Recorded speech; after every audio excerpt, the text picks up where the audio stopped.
ரஷ்யாவில் வந்து பார்த்தீங்கன்னா இன்டர்வியூ கொஸ்டின்ஸ் எல்லாம் எந்த அளவுக்கு இருக்கும், எந்த மாதிரி ஒரு இன்டர்வியூ நடக்கும் உங்களுக்கு? ஸோ நான் வந்து ஐடியில் இருக்கேன். ஸோ ஐடியை பற்றி வந்து கிளியராக என்னால் சொல்ல முடியும். நான் நிறைய இன்டர்வியூஸ் அட்டன் பண்ணேன். நான் டாக்குமெண்ட்டுக்கு முன்னாடியும் சரி, டாக்குமெண்ட்டுக்கு அப்புறமும் சரி.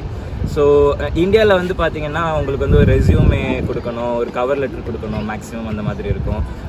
இந்த ரெஸ்யூமே க்ரியேட் பண்ணுறதுக்கே ஒரு பெரிய சர்வீசஸே இருக்குது அந்த. ஆமாம், இந்தியாவில். பட் இங்கே வந்துட்டு அந்த ரெஸ்யூமேக்கு வந்து அவ்வளோ இம்பார்ட்டன்ஸ் கிடையாது ஐடியை பொறுத்தளவு. உங்களோட பேக்ரவுண்ட் எஜுகேஷன் என்ன, உங்களோட எக்ஸ்பீரியன்ஸ் என்ன, அதை வந்து ஜஸ்ட் நீங்கள் ஒரு ஜாப்க்கு அப்ளை பண்ணுறீங்க அப்படின்னா ஃபஸ்ட்டு என்ன பண்ணுவாங்கன்னா அவங்க கால் பண்ணி உங்ககிட்ட எங்கே படிச்சிங்க, என்ன வேலை பார்த்துருக்கீங்க, என்ன எக்ஸ்பீரியன்ஸ் இருக்குது இதை கேட்பாங்க. அதை வந்து அவங்க ஒரு ஃபார்மேட்டில் எழுதி வச்சுப்பாங்க.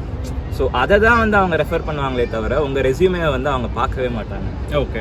ஸோ அதை வந்து அவங்க வந்து ஒரு ஃபார்மேட்டில் அதுக்கப்புறம் வந்து அவங்களோட எக்ஸ்பெக்டேஷன்ஸ்க்குள்ளே உங்கள் ப்ரொஃபைல் வருது அப்படின்னா ஒரு இன்டர்வியூ கால் பண்ணுவாங்க. So technical interview